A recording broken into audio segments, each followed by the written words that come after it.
Ladies and gentlemen, big hairy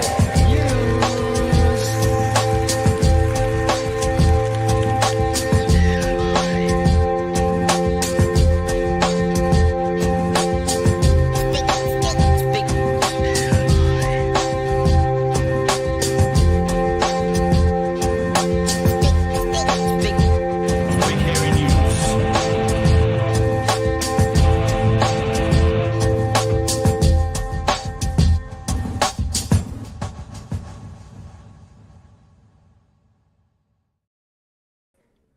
Hey, kia ora koutou. Welcome back to the big, hairiest news of the week. Hi, Chewie. How are you? Kia ora Ems, kia ora chat. How's everyone going on a Monday? Monday is the start of the week. Monday. Yay. We love a Monday. How was I don't know what work today? it's. I don't know what it's like where you are, but it has been roasting down here today. Yes. Yep. We finally hit summer. It's here and it's here to stay. I'm not that mad because I'm mostly indoors for the most part. But it's not super hot. It's just nice and warm. I don't know about you, but it's nice and warm. It's warm now. It's good now. I like this time of day. I remember just walking across the road to get lunch and going, "Oh fuck, that's too hot. Back to the aircon." I'm not built for it. Not for me. Thank you. Fair enough. I went outside briefly. It was nice. I came inside. That was also nice. That was my day. I'm here. What did I say? I saw 38 from Melbourne, so I guess it's not that bad. And that probably comes with humidity, so no complaints. No complaints. Can't do it. Like when everybody says that they go to Australia and the climate's better, I think about that. It's like you have days above 40 degrees. No way my human brain would escape my body and go to live in the sewers at that temperature. It's just too much. Yep, I agree. Talking about moving to Australia, I went to the garage yesterday to try and find some stuff in boxes, and I'm always very apprehensive about going into a dark, cold, damp-ish space where there's boxes and lots of webs around the boxes. Oh yes. And I was very surprised I didn't find a thing.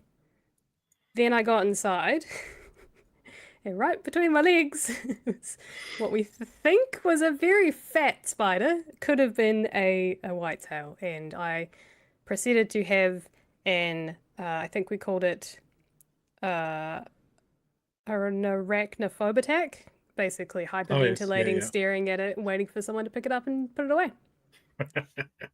And then I proceeded to take off all my clothes, jump in the shower, and try to remember that there's not some imaginary situation happening where there's spiders crawling all over me. And in fact, my hands in the current situation is real. So that was fun.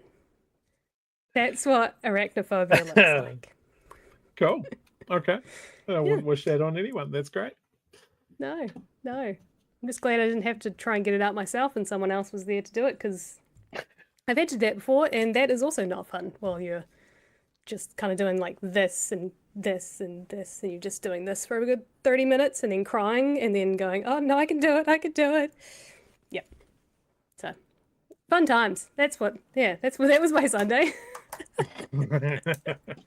Well, my I didn't have anything quite as dramatic as that, but I woke up to some very, very bad news in the weekend. I had a bunch of people message me while I was asleep, and woke up to all of these Facebook messages and people going, "This is bad news. This is bad news." Cool. That is. Are you there? Hello. Chewie, your face. Oh, yes. No, maybe. Hello. Chewie. The bad news got him. I'm back. There he is. Oh, that was fun. Excellent timing. Obviously, around this time last year, I went to Colorado to see one of my favorite bands play in a spooky haunted hotel. That band announced its farewell tour, so I can't go back again. The band's not breaking up. There's still some music coming, but they are not touring anymore after this one. So it's kind of like a funeral. A lot of people very, very upset. Yeah, there won't be another Stanley hotel gig for me in my future, but there is words that they will do one weekend of live shows each year in a cave in Tennessee. So I'm thinking 2026, I'm going to Tennessee if Tennessee still exists. Maybe it's a new province of Canada. Maybe it's a new province of Mexico. We'll see how it shakes out. But that's the plan for 2026. Nice. That sounds like a fun trip to start planning. Wait, that's next year, I just realized. Yeah. August or July or something like that next year. So they kind of have like a summer camp around the entrance to the cave, and then they have 2 nights of shows inside the cave, and it's all like lit up and there's projections on the wall, and so it looks crazy. That sounds amazing. Man, people do cool stuff. Wish we could do cool stuff. I feel like it would be a health and safety risk, and they would just say, nope, not okay. Don't do that. No fun in the cave. No fun in any caves. You can only look at glowworms, and that's it. And quietly. Castellites. Is that what they're called? Castellites, the ones that come from the roof. Oh yeah. Yep. Whatever they are. Or, dive deep underwater and try not to drown as you get in there. So we do have some cool things. Just can't put a band in there, sadly. Right, what's on the show tonight? Well, what do we got? Well. Oh, before we do that, Papa Pat has been in contact and would like to say that he is currently enjoying some Waitangi celebrations. And he would like, if people are available, to come do a coffee date with him. To reiterate the message, it says, "Hey team, we're in Paihia. So if you happen to be in Waitangi, at Waitangi and want to meet up for a coffee or something tomorrow, Tuesday, morning at Zane Gray's on the wharf at 11 a.m.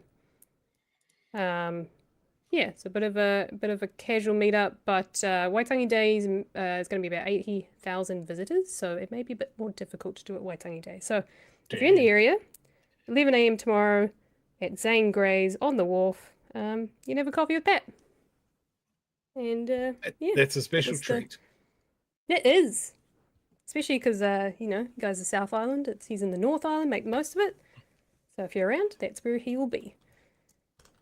I am looking forward to his adventures on Waitangi Day. We hopefully will have some footage from him on the day.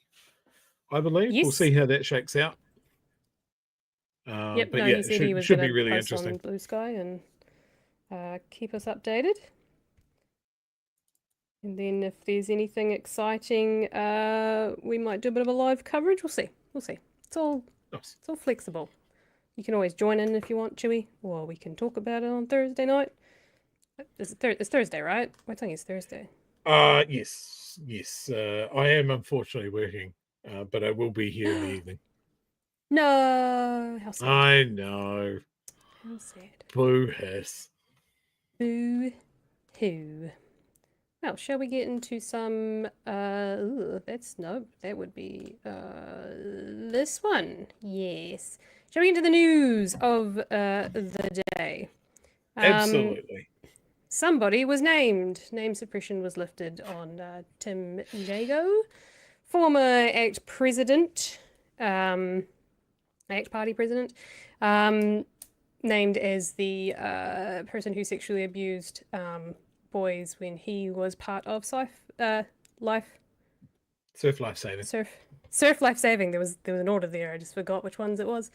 So there was a very quick not gonna lie, very poor quality video that stuff did, so it really shows their budget. But it gives a quick breakdown of what happened, and then we can go into some of the comments. There was a really good comment at the end of One News tonight from our favourite person, but they haven't uploaded it, so that's annoying. So see if I can find a news article that covers it. And you won't be able to hear this, because I didn't do the thing. Because I gotta do the thing. And go. Still no noise. What? Can't hear it. What? Oh no. What is this? What is this? Ah, yeah, no, you're right. Full of funsies today. Go. Former ACT Party President Timothy Jago can now be named as the political figure who plied two teenage boys with alcohol before sexually abusing them. At a trial in August last year, the 58-year-old was found guilty of 3 charges of indecently assaulting a boy aged between 12 and 16 and 5 charges of indecently assaulting a male over 16. Jago is currently serving a 2.5-year prison sentence. He resigned as ACT Party President in January 2023. He has fought for 2 years to keep his name secret, but his lawyer confirmed today he was abandoning his bid for continued name suppression. Good. Yeah, that's the overview of what's happened.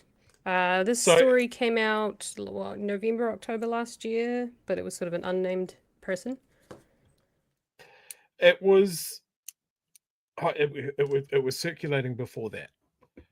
So it's kind of, depending on how plugged in you are, it's kind of New Zealand's worst kept political secret.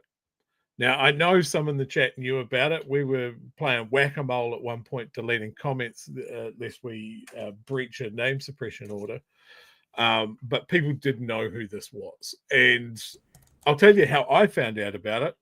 In the picture that he had his face blurred going to court, he was wearing a very distinctive shirt. He was wearing the same distinctive shirt he was wearing on ACT's website at that stage. So it was actually really stupidly easy to know if the timing was good. I've noticed that there's a little bit of an attempt at the defense of this guy at the moment. Perfect example here from Justin. This crime happened 20 years ago. I don't know about you, but fiddling kids kind of doesn't get better with time. And the story isn't the fact. The story isn't so fact. For us, the story isn't so much the fact that he did that crime. It's the ancillary stuff. So people have known about this for a long time, and they haven't done anything about it. He wasn't kicked out of Surf Lifesaving because of this. He was kicked out of Surf Lifesaving for financial improprieties, which you'd think would sort of kick in somewhere of like, maybe this guy isn't such a great party president. Maybe Surf Lifesaving should have reported it to the police when they found out about it. But nobody did that. There's a lot of ass covering here. The real meat of this story for me is how long this guy has had name suppression and why. Now, I'm not arguing against the fact that name suppression exists, especially in cases where sexual assaults and rapes have happened. It's there as much to protect the victim as anybody else. Yeah. But where I get really squirrely on it is how long was this name suppression continued for political reasons? Because of his position as ACT Party president, they believed that if this hit the news before the election, it would have an effect on the election result. And I would agree with that. But were other parties afforded the same thing? Because wasn't there some definitely not of the same level, but there were some controversies leading into the last election for other parties, was there not? Absolutely. And that is the comparison that I would like to make as well. Not only at the time that happened, but right now. So just a few weeks ago, we were talking about Golriz and the news about her shoplifting that wasn't shoplifting, and how it was leaked, and how it was just chum for the media at that point. There was good 2 solid weeks of that circulating around, and the story changing, and more details coming to, like, Jago wasn't, or Jago, whatever his name was, hasn't got nearly the same amount of headlines as the story about Golriz has. Like, to a remarkable degree. I think the Herald ran 8 stories about Golriz in a week, and I think the comparison at the moment is that they've run like 4. Like, it's notable how different the coverage is. And then I think the other part of the story that David Seymour was rightly getting lambasted was this was brought up with the ACT Party over social media. They asked for proof. Fair enough. When someone just hits you up on social media and says, hey, your ACT Party president is a kitty fiddler. He messed with my husband 20 years ago. They asked for proof.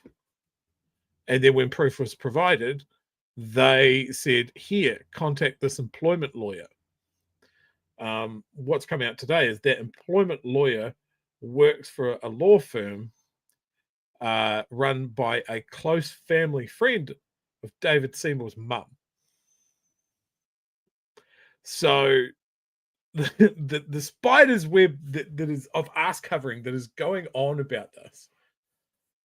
There is also social media posts from a former young ACT president of the youth wing that it was an open secret that this guy was not to be around young people.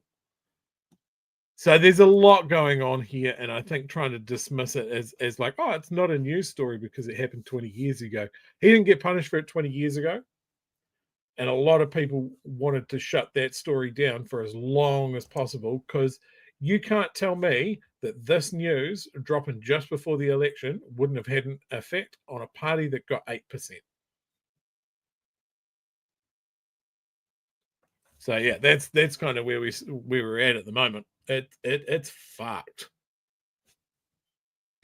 I was trying to find a article that was mentioned somewhere on Blue Sky, talking about the editor of the Post replied to criticism of her paper's coverage of Ms. Gaharam with an intemperate rant to the effect of, this is how you get Trump. Turns out Stuff's most right-wing columnist of all people can see the problem with their coverage. And it was essentially saying this person doesn't believe necessarily in their economic view or how, talking about Gaza, yada, yada. But then says, take a step back and look at this woman's career. It is impressive. Read her book. It will surprise you with her self-awareness, her struggles to find herself, and the insecurities that, knowing what we know now, are precedent. And then acknowledge that she wrote a book. Consider that she arrived here as a young child, cut adrift from the world, and she's known to forge her own path in Parliament, one that went through Oxford University and war crime tribunals of Rwanda and Cambodia. So at least he acknowledges her strengths. I can't find the bit where, because I can't find the full article. No, I still can't find the full article. Somewhere in the Post. Doesn't say who the actual author is either, which is really annoying. But at least they're saying that she's, done some good stuff. I'll see if I can find the full article because it's going to really annoy me. The other thing that is interesting is again how it's sort of spidering out to the other things that affect. ACT has had problems in the past with questions of a toxic sexual culture within its youth wing, and nothing came of that. That was all fucking shut down. There's nothing there.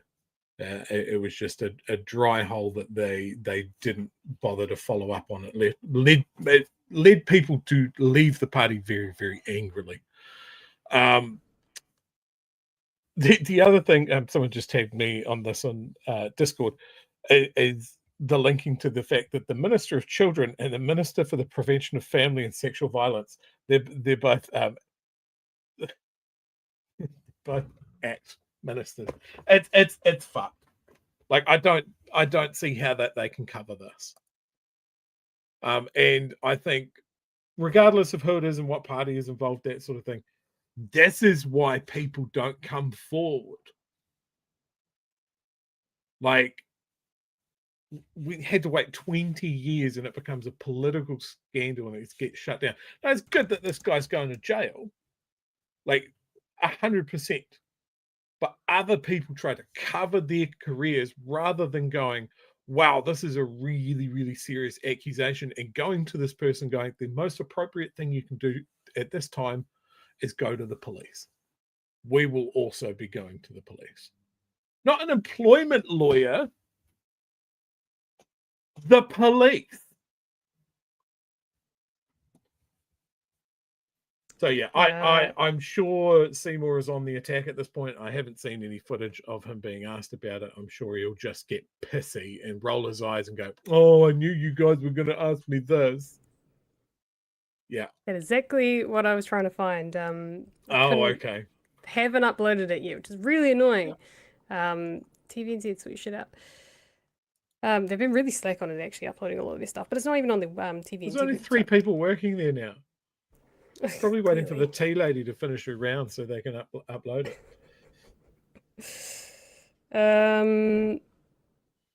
Yeah, there's essentially Seymour is saying that his party did nothing wrong, but I would really hope that the media continue to press him on why they acted the way that they did and push the victims through to a employment lawyer and not to the police, because that says a lot about how they consider the severity of these kind of allegations, that they don't say that sounds like criminal misconduct as opposed to legal misconduct, I don't know, fraudulent sort of stuff.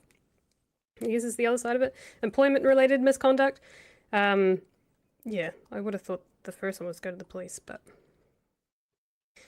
and it's just how like I view humans. Like when someone gets run out of an organization for financial impropriety, you don't make him your party president. Like it just seems to be like, even if the sexual stuff wasn't known about because it was all hidden and Surf Life Saving didn't want a fucking scandal about it, or the victims hadn't come forward at that point and they didn't know about it. Even so, like, oh yeah, he didn't put in his financials, and the ones that he did put in had big question marks about it. Yep, fantastic. Sounds like the guy for us. It's just weird. And I mean, you can turn around and go, hey, look, ACT's whole thing is they're the party of personal responsibility. Who's taking responsibility for this shit show? Like, why would we trust anybody involved with it? Like, you've already buried an inquiry into sexual assault and sexual toxic sexual culture within your youth wing. Does this not illustrate that you might have a fundamental problem in your party?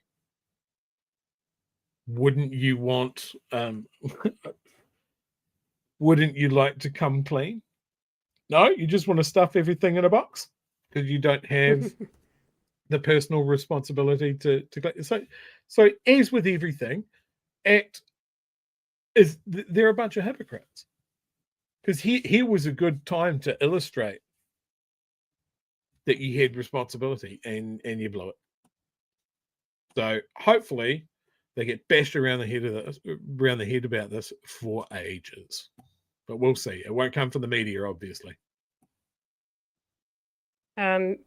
Just to legitimize what we were saying in our criticisms, here's the full statement, or at least part of the full statement that came from ACT. The party took the original allegation extremely seriously when first made aware of it on social media. In November 22. We took immediate steps to check the authenticity of the claim and questioned him about it. He categorically denied the allegation, obviously. We were deeply shocked to learn that the complaint was real and a police investigation was underway. We sought guidance, got the appropriate steps. When we learned that Mr. Jago had been arrested and charged, we asked at once for his resignation from the board and the party and accepted it. He has no involvement with the party since the day. So they waited for him to get arrested and charged before they kicked him off. That is crazy. Not even stood down, just, oh, we'll wait. They knew that there was a police investigation underway, and they waited until he was charged to actually do something about it. I think at any stage, in any sort of employment situation, wouldn't you just stand down the person immediately? Yes. Like, oh, you're under That's investigation. What most, so if not all other parties in recent times have done. Yep. Greens Party did it. Labour Party, I'm pretty sure, has done it. Until the investigation was complete and the name was cleared, they stood every single one of them down. So that's November of 2022. He left the Surf Lifesaving Foundation in 2021. Alleged financial mismanagement and long missing financials. At the time when that was brought up, Seymour said that he had full confidence and that he was an excellent ACT Party president. So that's awkward. That's just awkward right from the get-go, before you even get into the sexual assault. Before you even get into the fact that those sexual assaults were of children. This is indefensible.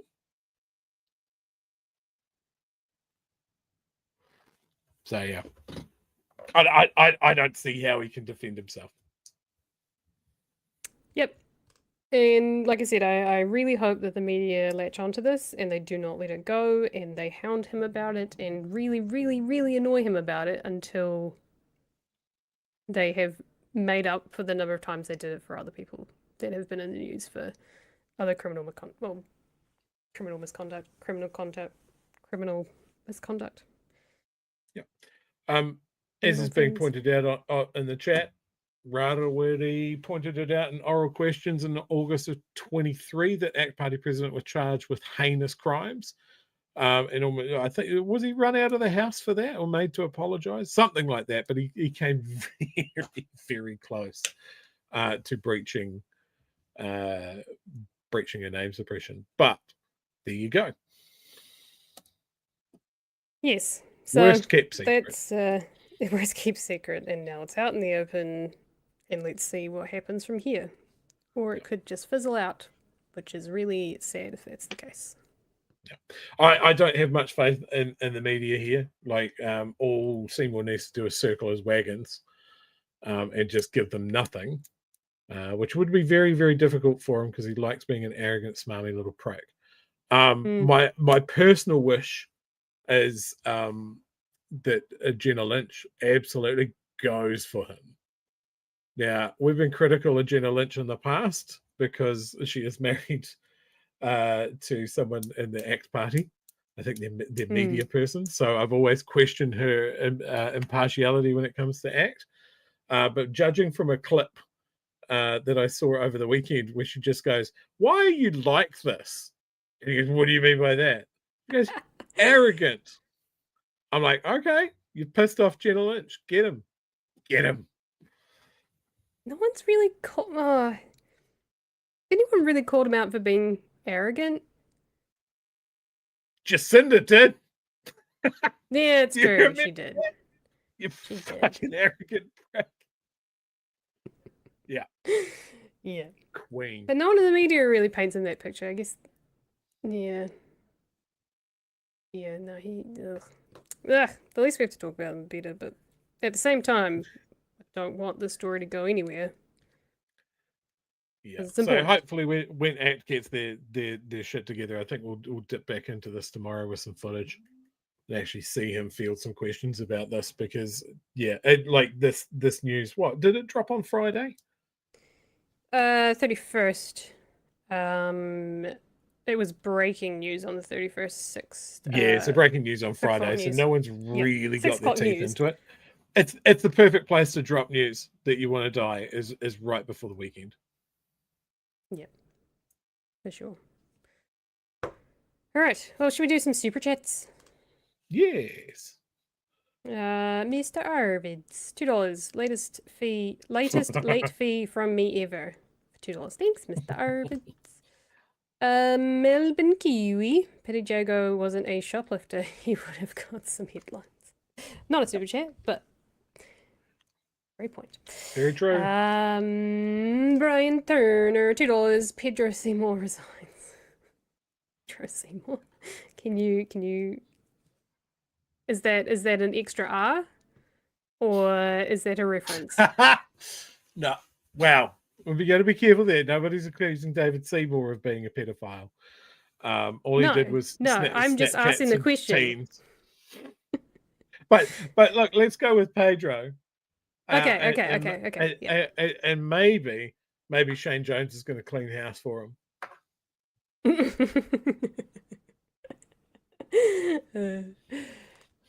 All right. Our soul for $5. I don't know why all of these are a weird accent. Remember the John Banks and the .com fiasco?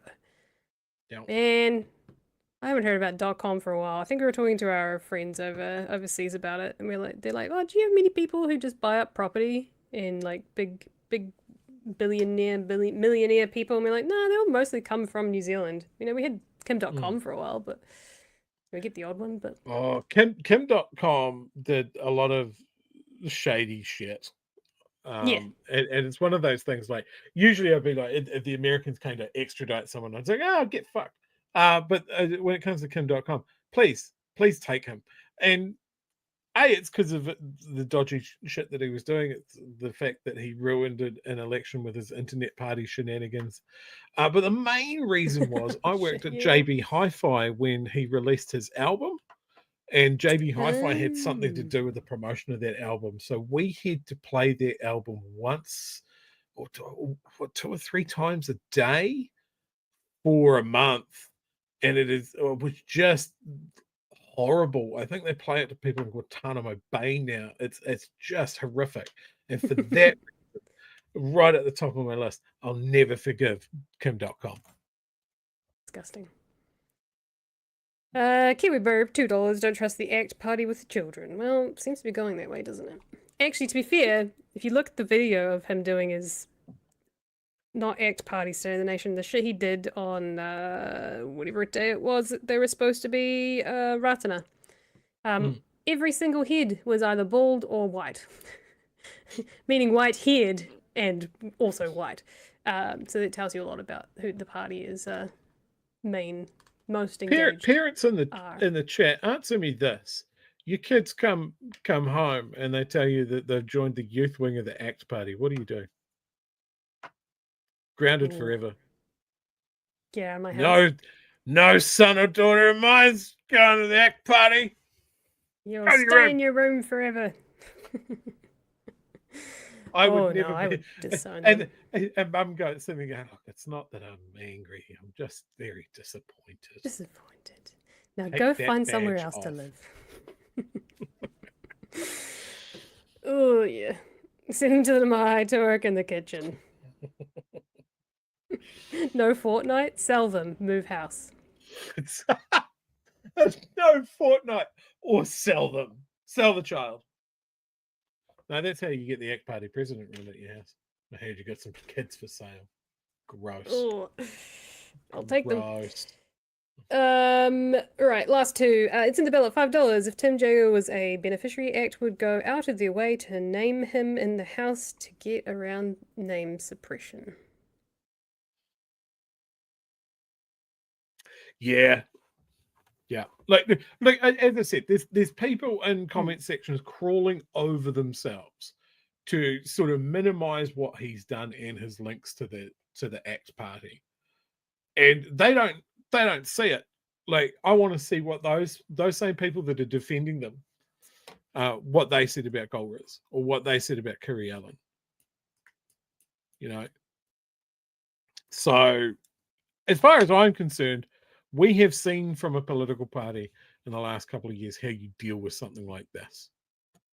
And that was the Green Party.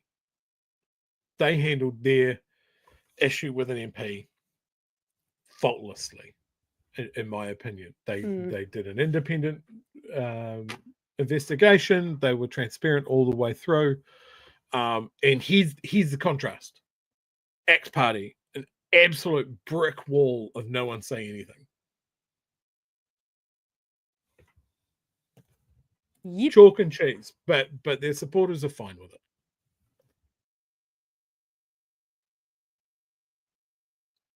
Oh, should we get into the next story? Yes, absolutely. From that to something, should we do the slightly more positive or the slightly more? Let's do the positive one.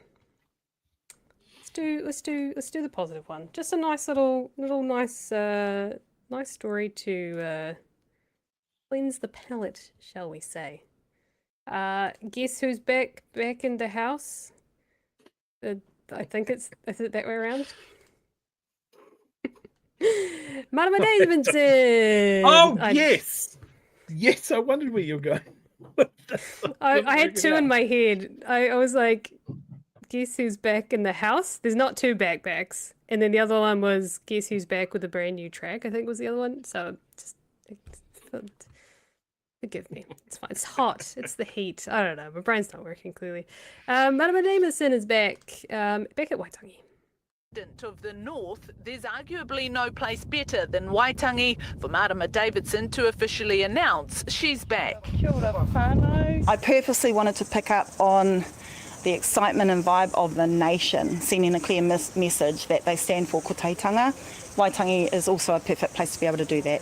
The Greens co-leader took around 6 months off to battle breast cancer. Now back alongside her caucus colleagues, it's a bittersweet moment. Those months of trying to get through cancer treatments really showed me the power of community. Undergoing a partial mastectomy, radiation and chemotherapy, some days were really dark. Recovery and healing had to be my focus. Standing on the sidelines though and seeing things like the people rising up around the country to support Te Tii and the hikoi actions around the country. Gosh, that was FOMO. I ran out into my backyard and grabbed my flag and took a photo. Now back on the political bandwagon, she's ready to help lead after a difficult year for the Greens. The way that we can give our best mahi is by getting that balance better. I'm certainly looking to protect my weekends for a little bit. The Greens and Labour arrived at Waitangi today, critical of the Prime Minister snubbing both the political porphyry on. That's one part of the story, which is great. It's funny that it's interesting that we just talked about how the different parties dealt with the different situations, and she definitely, it'd be nice to have her back.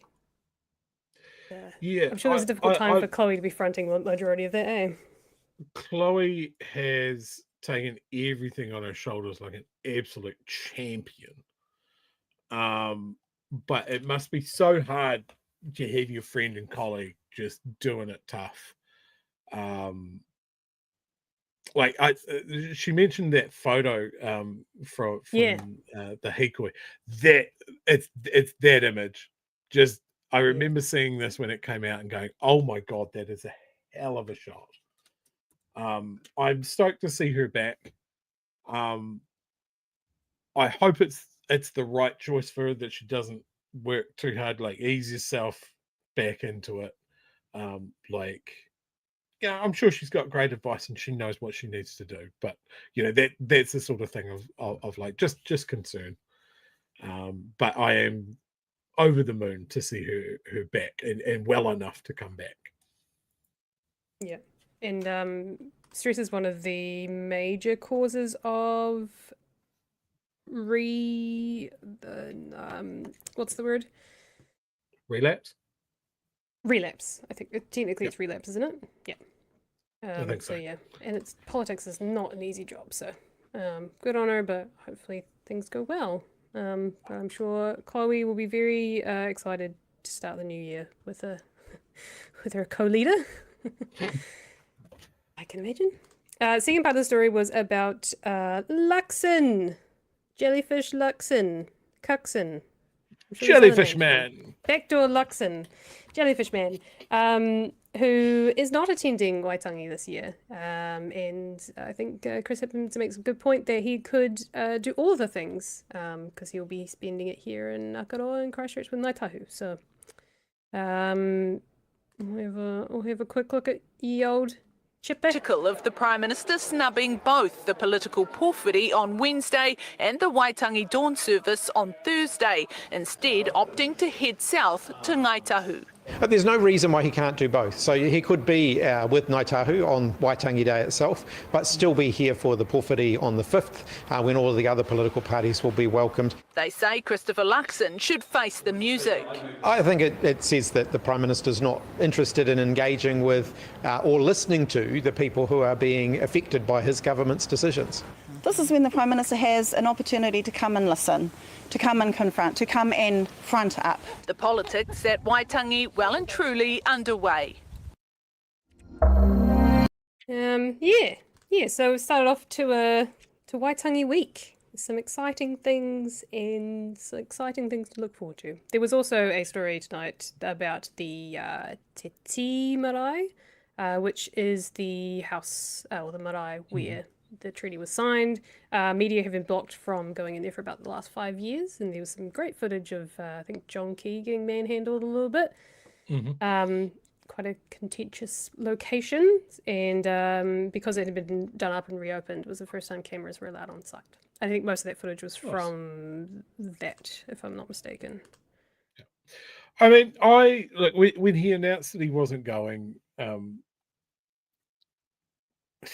it's funny how the thoughts flowed through. It's just like I was like, that's a bad political decision.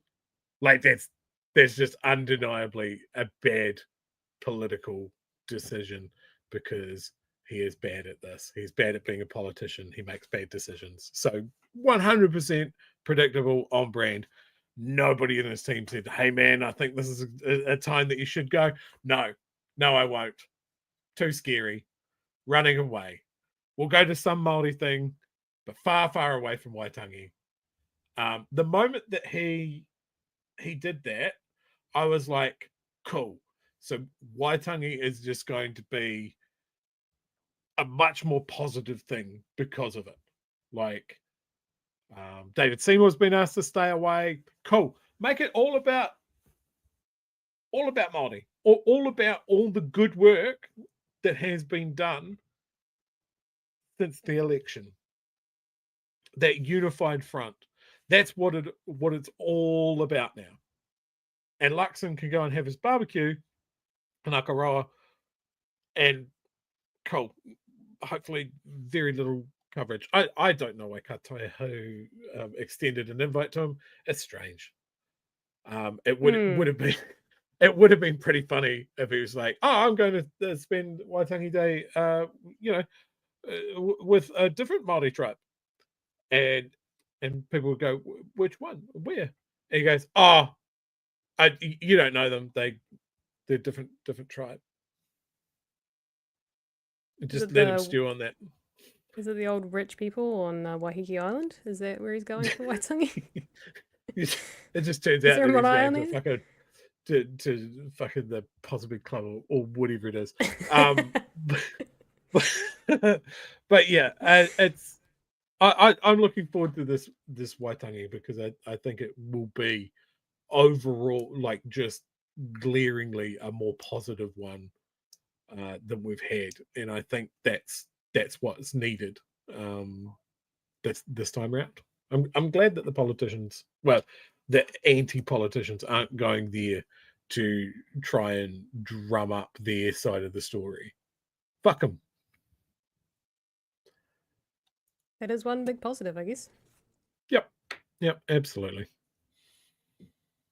2 more super chats while we're at it. Mr. Arvids for $2. Seymour is a Pedro protector.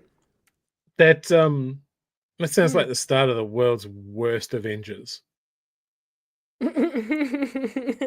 Pedro protector. Yeah, don't like it. It's suspied. No, agreed.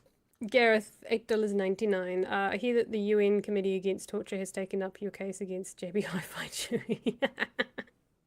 And I have said I will have my day in The Hague. I will have satisfaction. Peter for $5. The polls have shown an increase in public support for the treaty. Backfired a bit for Luxon and the worst person in the world. Good. Hopefully. this was my silver lining to this whole thing, is that it has forced the issue. It has forced people to either learn more, but get less ignorant, or examine their own prejudices, or just actually take a fucking position. Boris Johnson's new... Surprise Boris Johnson there.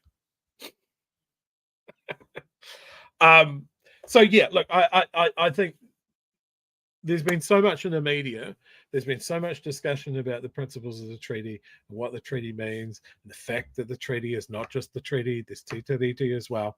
There's been, just by pure osmosis, there's been more information out there in the general space talking about Waitangi, the Waitangi Treaty Waitangi, and that sort of thing, and what that means for people, and how it's been misinterpreted, and how it's been abused, and why this is important.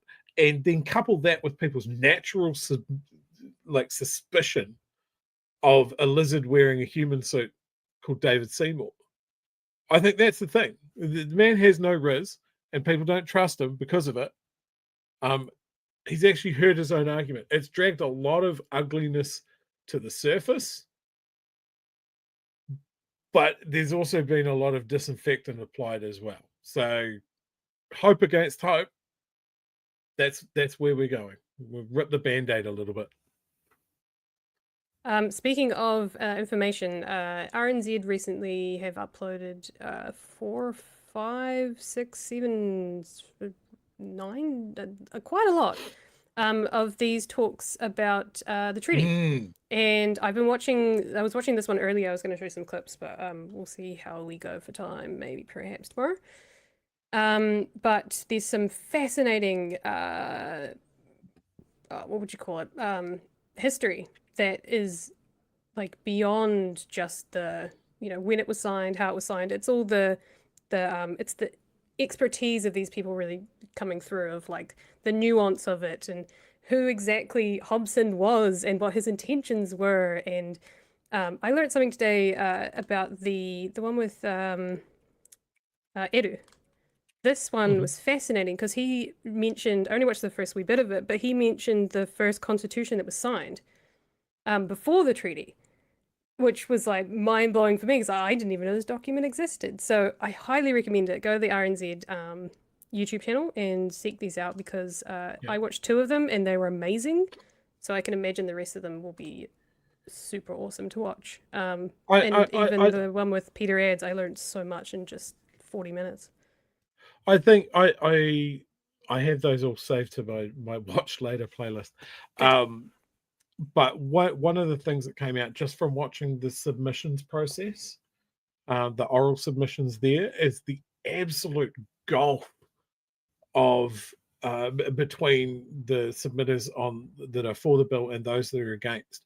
The people that were submitting against had a deep understanding of what they were talking about, and the people that were for the bill was very much just operating on like the loosest or the wrongest interpretation of what they were there to talk about.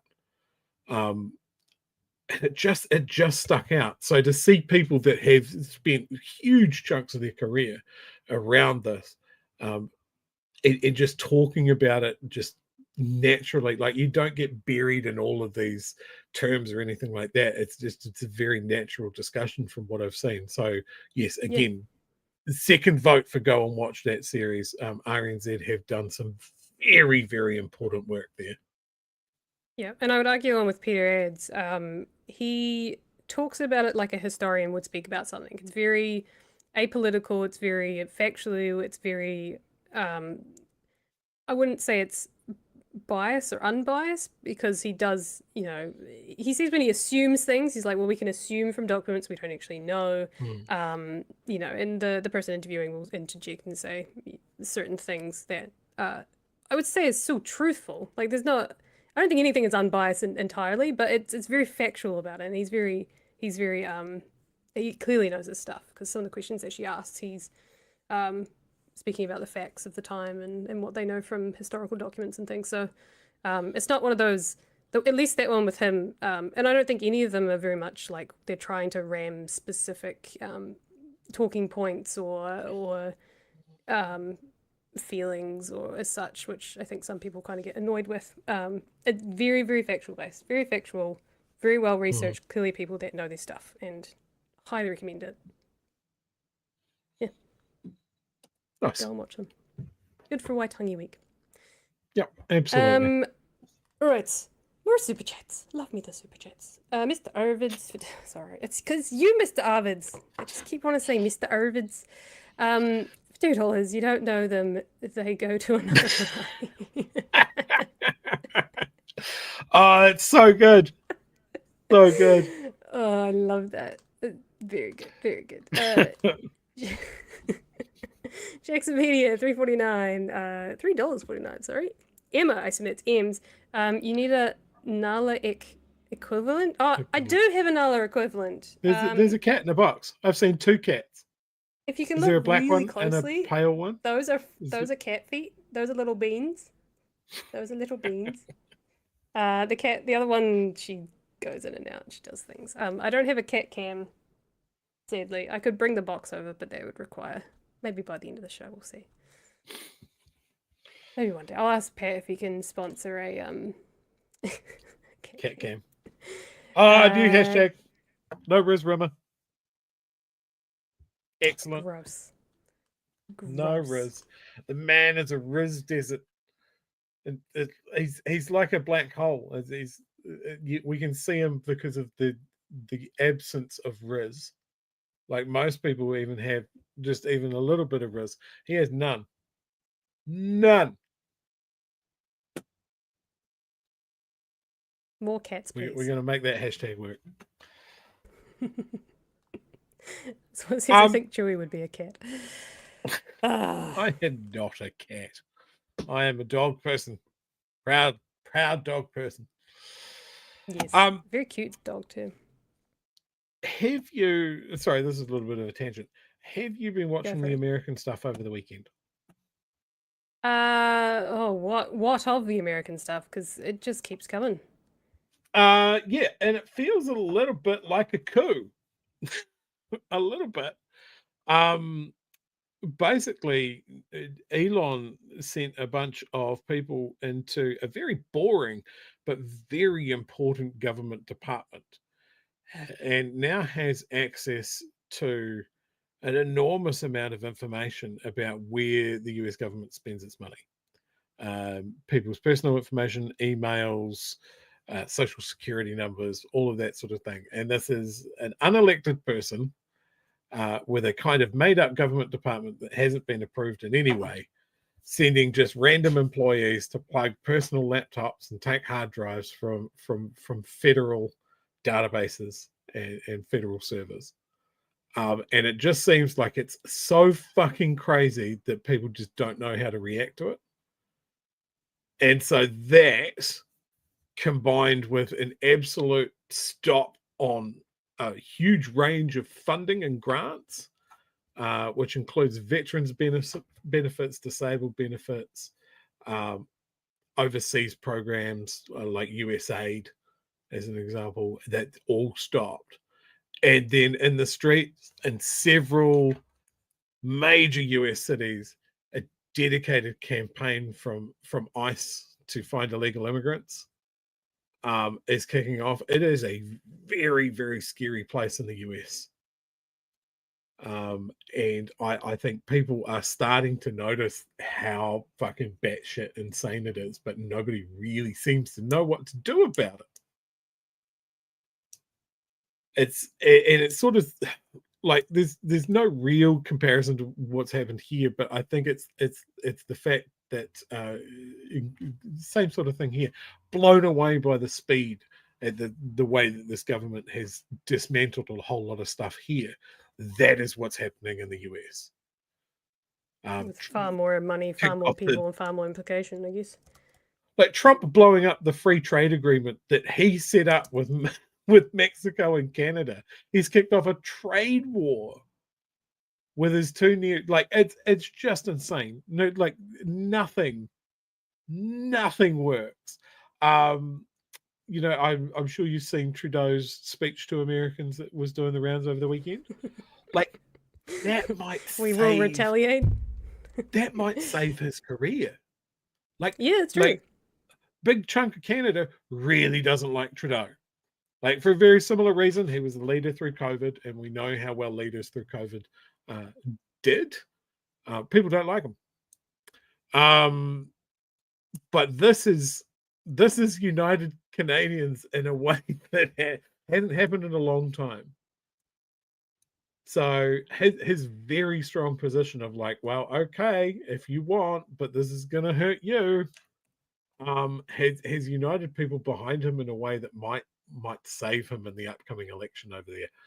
Don't know if it's enough to undo the damage, but it's being seen very, very favorably in Canada. Going back a little bit in time, being 4 days ago, this image came out of the, I believe it was the FBI, I think, building, or the CIA, one of the ones. Yes, the FBI Officers Training Academy. Yeah, I think that's where they train their leaders. Yep, just completely getting painted over. So they are. They have gone boots and all into enforcing Trump's anti-DEI stuff. And it's very clear that everybody's got their own interpretation of what that means. I saw a statement from, I think it's a US senator who is in a wheelchair. And he was railing against DEI stuff, and it needs to be scrubbed from government. Someone pointed out in the comments that, like, if the Capitol building or the Senate has a wheelchair ramp, that's there because of DEI. So the fact that he doesn't have to tip himself out of his wheelchair and drag himself up a flight of stairs, that's DEI. Like, they don't get it. I saw an image from, I think it's the National Cryptography Museum, because of the interpretation that DEI putting women forward and that sort of thing. They had to cover in brown paper their exhibit about female code breakers. It's unhinged, and I just wonder at what point do these edicts from Trump filter out to these government departments that someone's just going to go, fuck no, I'm not doing this. No, line in the sand. Like, he is doing some stuff that is going to hurt people. Remember with the wildfires in LA, he was saying that was because they weren't letting water go into Canada. They weren't opening the dams. Yeah. He made an order to open a couple of dams up at the end of last week. Ordered the Army Corps of Engineers to release water. Those dams were there to save water for the upcoming dry season. The catchment of those dams does not go anywhere near LA, and he has borderline flooded farmland now and won't have enough water for summer because of that. It's just a knee-jerk reaction. And it is 100% fuck around and find out time, because the district that happened overwhelmingly voted for Trump.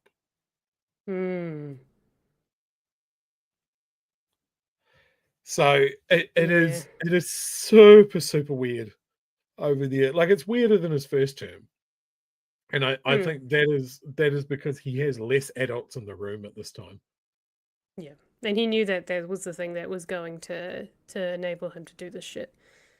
Which is why he's employed or got very close ties to a bunch of people who are not politicians, who are not lawmakers, and are, in fact, corporate billionaires who have their own private interests, i.e. Musk is now at the helm. Speaking of, we were talking about the federal funding. Elon Musk and Trump 2 hours ago are shutting down US aid. We're shutting it down, he said. At another point, he said, we're in the process of shutting down US aid. Musk did not say what legal authority he believed the White House has to shut down a federal agency without congressional approval. This is something else I learned as well, that Congress is the one who actually approves a lot of this stuff. typically, and they are not doing shit to block any of this. They're the ones that are in charge of the funds, make sure it's allocated the way that they want. They're not doing shit. The Democrats don't know what to do. They're not rallying behind anybody. They don't have a plan. A lot of them are going along with his picks for key government positions because, again, this is the left sort of being the party of conciliation. Let's build bridges and that sort of thing. It's like, no. You're helping him. Don't dig your heels in. Make this as difficult as possible. Yes, some of your colleagues absolutely grilled them during the Senate hearings, but then confirmed them anyway. US aid, that you can draw a direct line there. That's people dying. Like, that's an enormous amount of food aid that goes to Africa, areas and deep drought and starvation, all of that sort of stuff. That's a program that has been around since World War II. As you could say, look, it's a propaganda move by the US. You know, all of the stuff is branded. This has come courtesy of the US. We've come to help, all of that sort of stuff. But at the end of the day, that is keeping people alive. At the moment, I saw a comment from someone that's working for USAID in Somalia at the moment and said that the food that they have there will last a matter of days once it gets cut off. Yep. So America first. In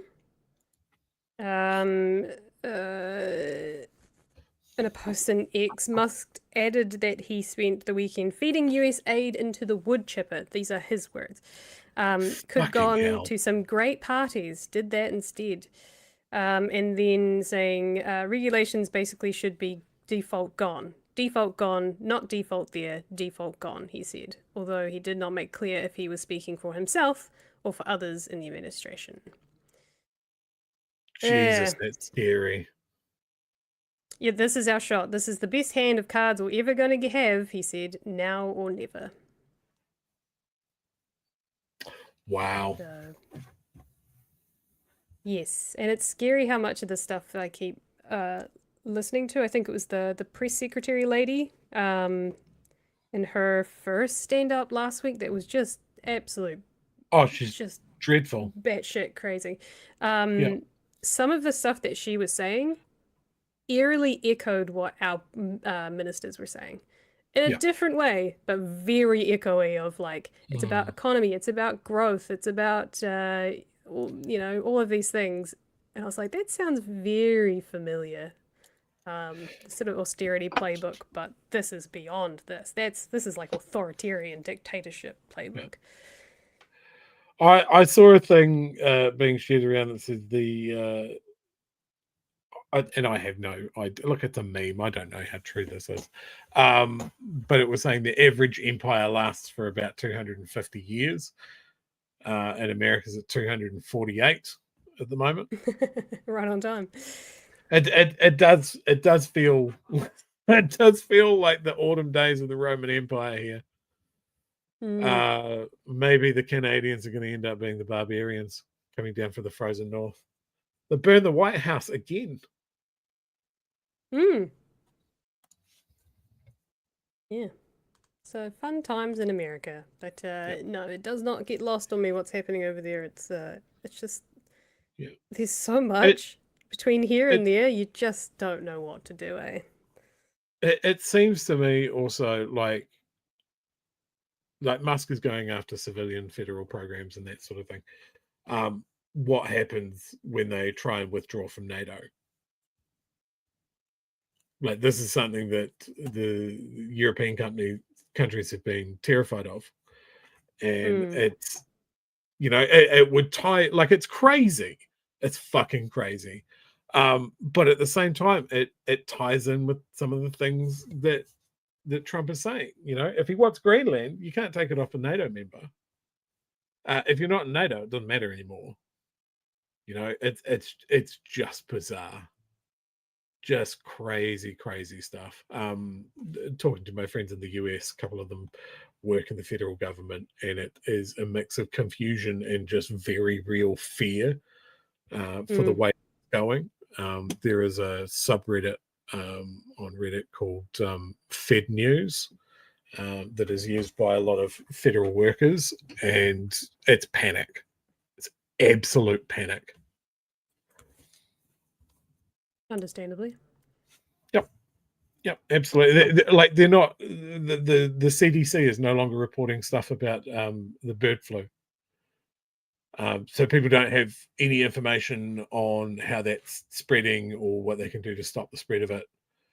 You know, it's a multi-pronged attack on so many critical things. Some of them are very, very obviously critical. Some of them are boring critical. Like you wouldn't look at them. Like an unelected person now has all of the contact information, all of the personal information, names, birthdays, social security numbers, addresses for every federal employee. I think it's something like 3 million people. That is fucked. That is very scary. Yeah. So fun. More news to come. I mean, the only very, very small downside, like you say, with the treaty thing is that people are actually paying attention to what the treaty is.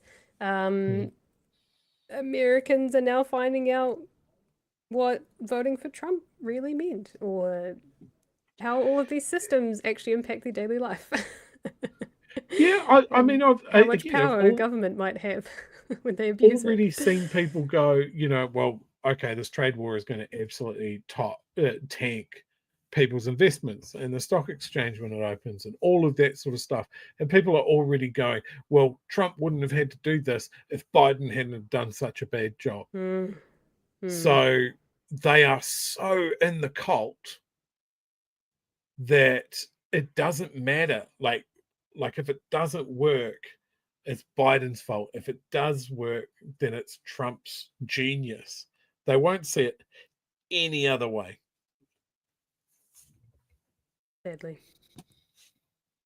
Sadly indeed. I'm glad we got super chats in between all of these lovely discussions, because it's a bit somber today, isn't it? A somber Monday. Nikki No Growth, $5, thank you. When do you reckon the CPI basket of goods will be just bread, water, and rent? Inflation back within range, but no more stuff. Yeah. I quite often see those people come around with their little checklist, just checking on the prices. It's how they calculate how inflation's going and that sort of thing. They look at a range of key consumer products.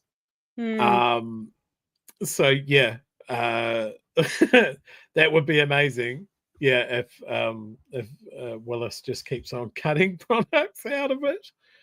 Yeah, milk's all we judge inflation on now. Not cheese. Don't put cheese in there. But yeah, like the stats are not good. Like I saw someone commenting on the amount of people that are looking for work on Seek and the amount of positions that are available, even for quite basic jobs. Like what was it? It was like an OPSM or something like that was opening a location up in Auckland, and they had like 4 part-time positions, and Seek was saying that they'd had something like 450 applicants. Holy moly. So yeah, this sort of stuff is just, it's cascading, and we've had people on the show that said, you know, if employment goes over 5.5, 6, that is a government choice that they set in action. It is a cascading factor at that point. When you get above 6, society gets a bit squirrely. When you get above 10% unemployment, then you have some real, like, bar the doors sort of things happen. Yeah, it's where Wellington is at the moment. 10% of Wellington's population is currently unemployed. Jesus. That was last year. That stat came out. Yeah. So Kiwi Bank, Carl here's saying Kiwi Bank expects 5.1% unemployment being announced tomorrow. Jeez. Yep. And there's only so long that those banks will be able to support people that are defaulting on mortgages or can't pay their mortgages, essentially. So, you know, how long until the banks say we can't prop these people up enough because we're not getting enough income because people aren't using have no money coming through the banks. Like that's a stat when you see that being mentioned, people defaulting on their mortgages. That's a really important stat to look at. Mortgagee sales and stuff like that. That's people getting their entire lives rinsed. I think last time I looked banks at it, usually do a pretty good job to avoid that. Yeah. But when they can't avoid that again, that's one of those cascading effects that austerity really just brings to the front. I think last time we looked at it, there wasn't a whole number of mortgagee sales, which was good because banks don't want that. But was it October 1st? Headline says 19,000 payments overdue for mortgage. That was October last year. It was 19,000 overdue. So there's 19,000 households essentially. So yeah, it'd be interesting to see how that number continues. Nothing recently, so. But I imagine because the official cash rate, not the cash rate, the interest rate is expected to be announced next week, I think it was. Yeah, and I would imagine that we get update on those stats probably in the run up to the budget. So that'll be interesting. Interest.co.nz 11 hours ago, 3%, living cost rises 3% for the average Kiwi household. And then with the tariff war, economists are a bit wary about what is going to happen. Oh look, it's our favourite man with the wind blowing. Oh, look at that. Lenny, look at that. Look at you go. Of course, Louise Upson announcing more sanctions for beneficiaries. That should fix it. Yeah. So again, more pointless tick boxing. That they have to prove that they are actively applying for jobs, and now rolling out that they have to do day-long courses over a series of 5 weeks. And again, the question is, like, bringing out that example of that employer advertising for 4 jobs and getting 450 applicants. Where are the jobs? Yeah. Like, traditionally, when you look at times of really high unemployment, the government generally finds something for people to do. That's where you get your big public works projects and that sort of thing. In the Depression, we started building fucking railways and highways and dams and tunnels just to put people to work. Yep, absolutely. You know, the same sort of thing in the US. Sounds like putting money in, though. Not cutting. That sounds like investment, not cutting. Isn't this crazy? Isn't this crazy? That a government managing an economy is counterintuitive. When times get tough, you spend money. You don't cut it. But it's like that fucking SpongeBob meme. It's like, how many times do we have to tell you, old man?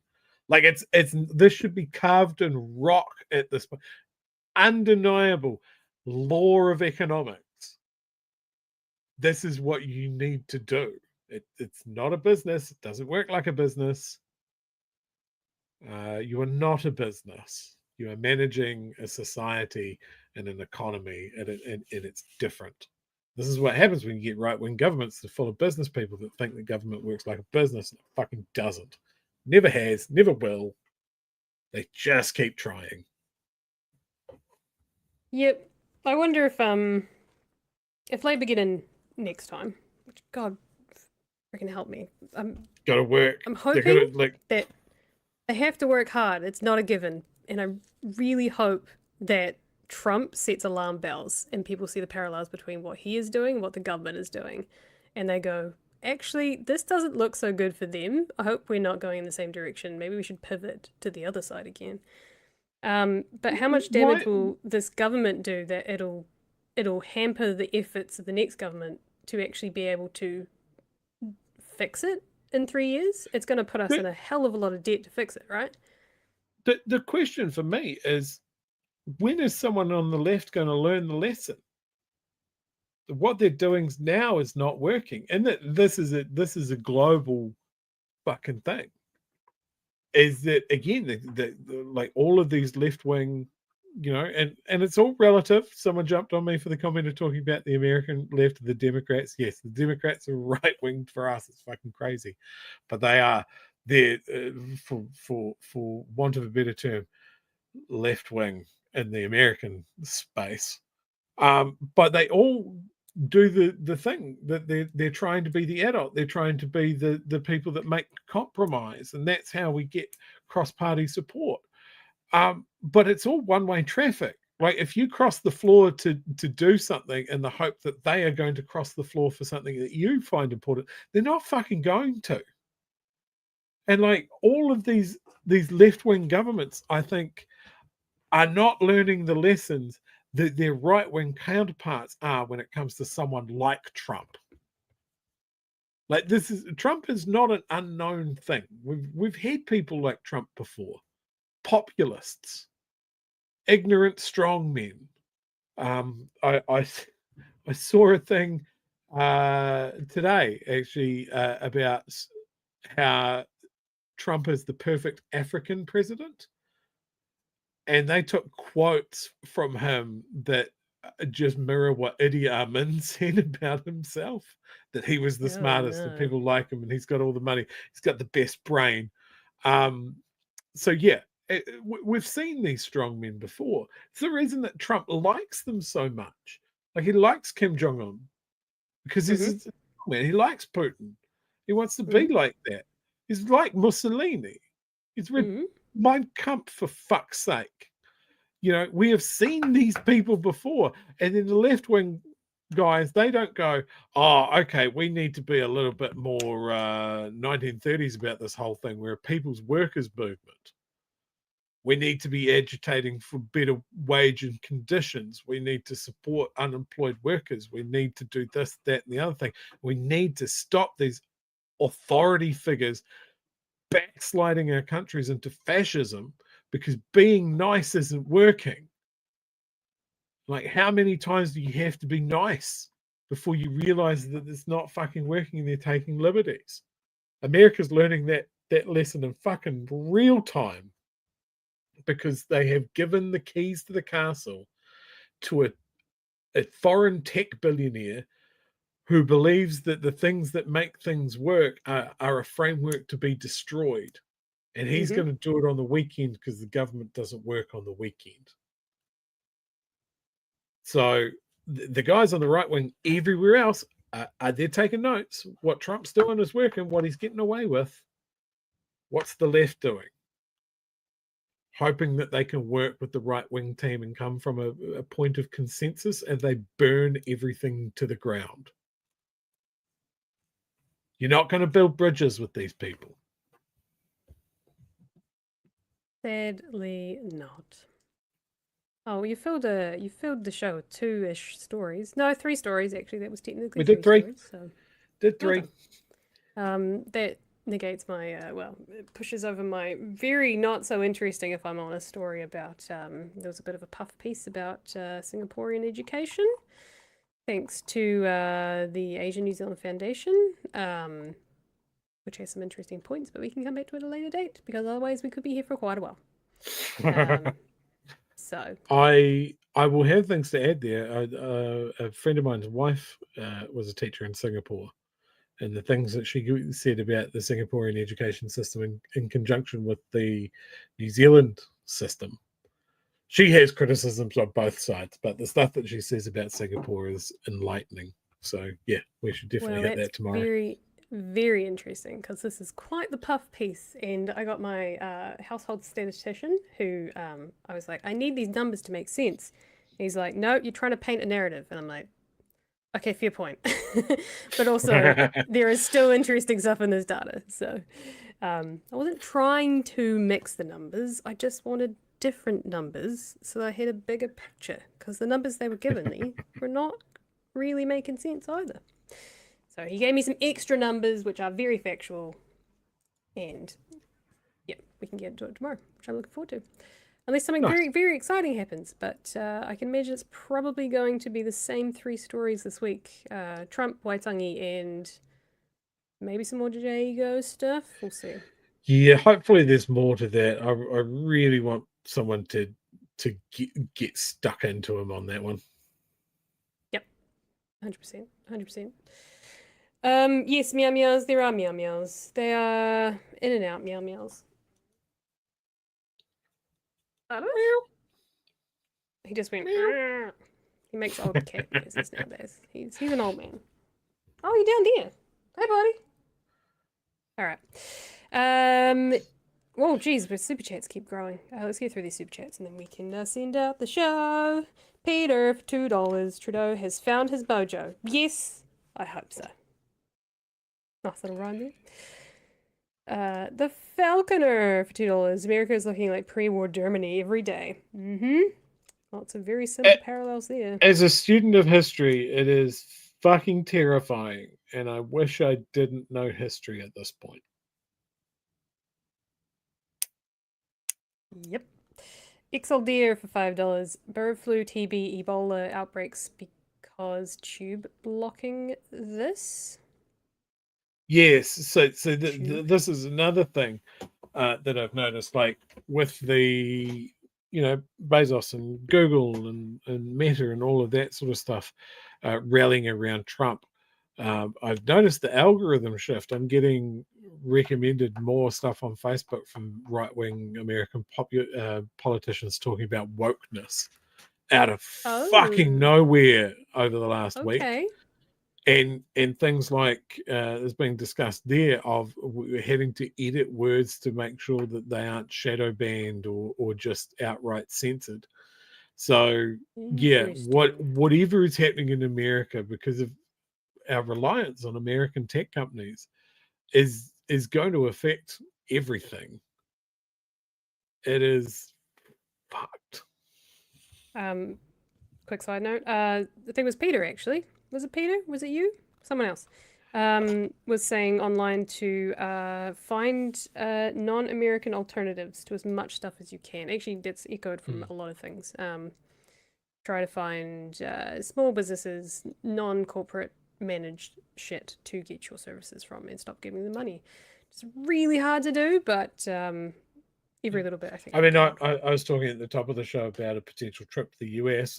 This has definitely factored into my decision, very early days. But my original wish to go and see that band play at the Stanley, I didn't want to go when Trump was a president. And I planned to go the next year, and then COVID happened, and then it was like, okay, cool. Once COVID's done, I'm definitely going. So yeah, it does factor into my decisions. I really don't want to go there while all of this is going on. Just hope it's still there afterwards. Yeah, it could be a very, very different landscape. Citizen Go for $5. Running the government as a business doesn't work. It needs to be treated like a co-op strategy game. Love the analogy. Very, very true. Ian for $5. Trump has no problem with pronouns. He calls the dude who is president of China she. That's clever. That's a thinker. That's a thinker. That's a good one. Oh my god, they keep coming. Thanks, guys, for the super chats. Worming, $3.49. Cat spotted in the background. Yes, she's doing things. You can see another one down here too. He's very cute. They're very cute. They keep me entertained. I usually shut them out, but now that it's not winter and freezing cold, they can just come in and out of the window. Nice. So now you get cat cam. Yes, cat cam. Dave Monster, $2. Cats number 1. Oh, we like the cats today. And the Falcon at $5. Trump is looking to tariff us if we tax US service providers like DoorDash, Uber working in New Zealand. Yes, we talked about that with Barbara. last week. Stop saying using the same thing. DoorDash. Stop using Uber. Yeah. Like I am We have so New Zealand ready. alternatives now. I am so ready to pull the pin on Facebook. Like I created a Pixel Fed account the other day. I saw that Blue Sky might be working on a federated Instagram alternative. That would be great. The problem that I have is no one has really cracked the thing of like just creating another Facebook. Like Blue Sky is it's a Twitter alternative, you know. But someone somewhere, please, if you're listening, create a way for friends to communicate over like the federated thing is great. Like if you don't know what I mean by that, social media platforms like Mastodon and Pixel Fed all use it. It's that your stuff is hosted on a server that can be moved, that it is physically somewhere. And you can just take your information and move it to a different server if shit goes sideways. Like you have full control over your data. And that's what I want, a sort of Facebook. Like, honestly, if I wasn't, I'll bring back, no, go further than that. It's never a Bebo kid. What was it? MySpace. No, Bebo. I want pets on your wall. We are different generations. Having top 5 friends and.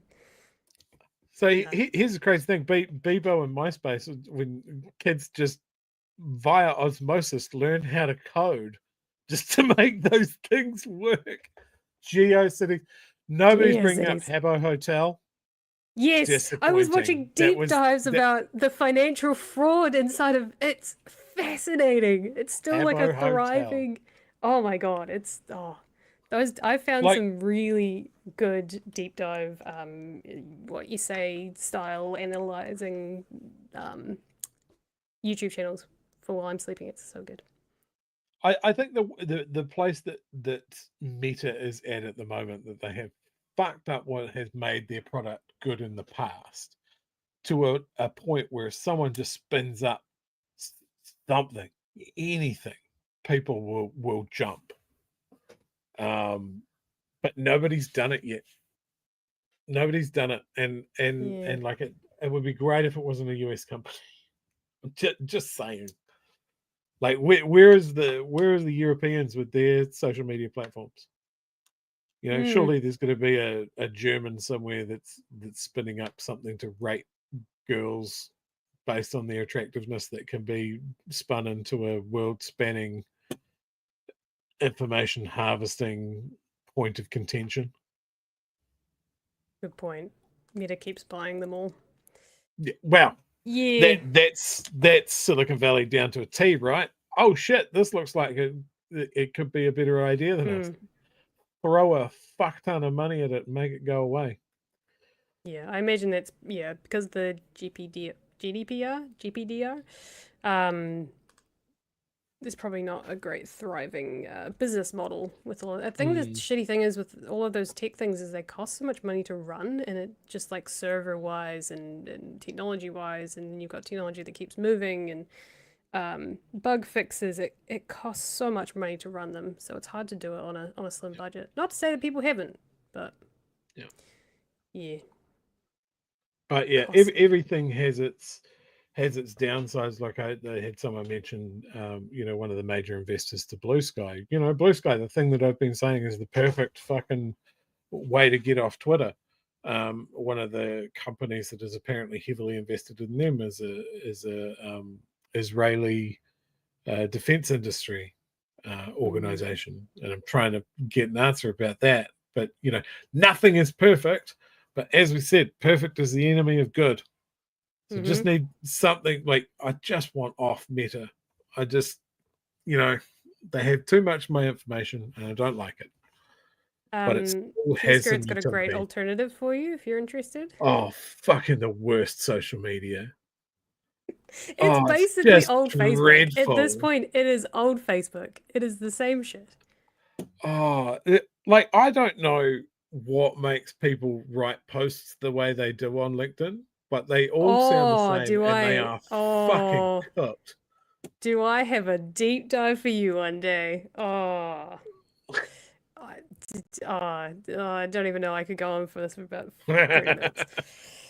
TLDR, I went down the rabbit hole and how to write like that once upon a time, and it is very easy to recognize once you know it. So. Yep. Yeah. Nice. Yep. Cool. Oh, well done. 90-minute hour on the dot. Thank you. Boom. Thanks for entertaining us for the required time.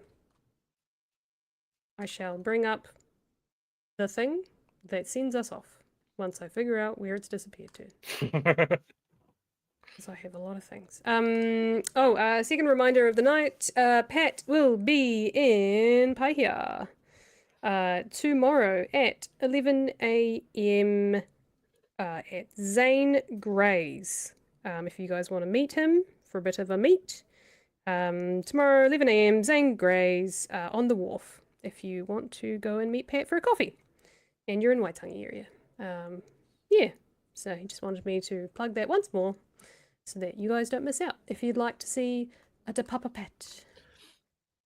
Papa Pat. And get a coffee. Papa Pat and Uncle Chewie. Whoa, that's in the wrong space. Nyum. Nyum. Nyum. Whoop. Whoop. This is going very well. I just thought I'd make, like, I wasn't just staring at my screen. I thought I'd actually show the I was doing things, Alrighty, let's send it out with the play button.